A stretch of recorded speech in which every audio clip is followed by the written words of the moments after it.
המסור. אהלן.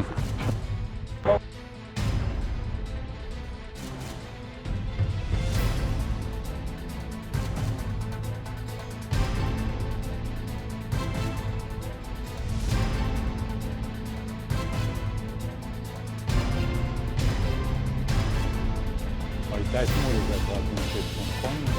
רק לא קיימת. תנו כל הזמן, תזוזו, תתחבלו.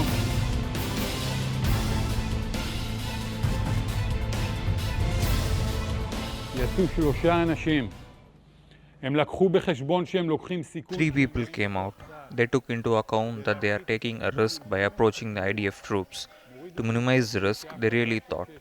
They took off their shirts so that no one would think they have an explosive device and held a white cloth on a pole to identify themselves. They came speaking Hebrew, calling for help. If it's 2 Gazans with a white flag coming out to surrender, would we shoot at them? Absolutely not. That's not the IDF, I'm telling you. Whoever is confused here, even those who fought us and now lay down their arms and raise their hands, we arrest them, we don't shoot them. We get a lot of intelligence from the captives we have.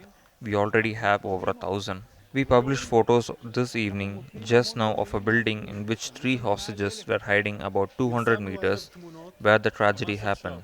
We still don't know for how long they have been staying in that building.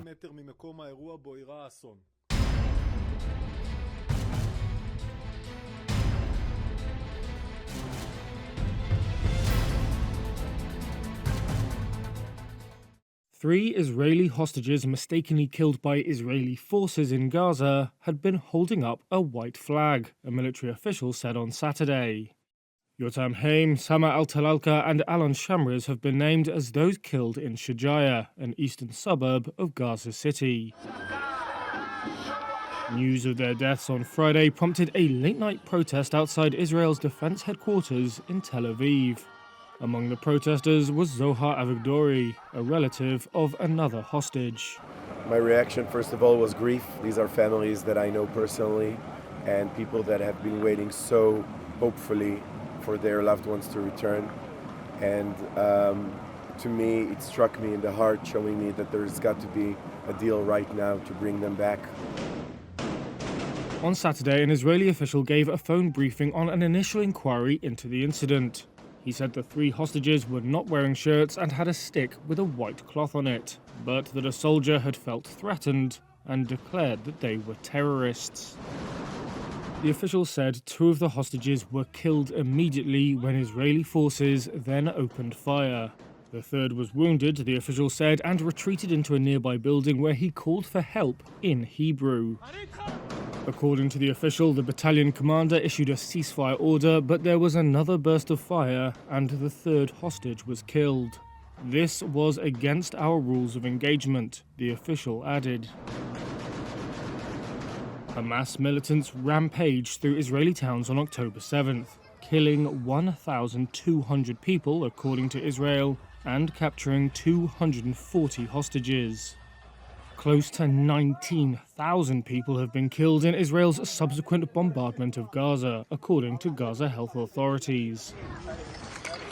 More than 100 women, children, teens and foreigners held hostage were released in a deal struck in late November. Other hostages have been declared dead by Israeli authorities, but many remain captive.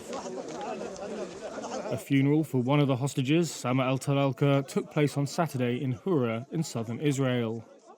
Around 300 people turned up to bid farewell, including his cousin, who told Israel's public broadcaster Khan that they had so many hopes and expectations that al-Talalka would come back to us.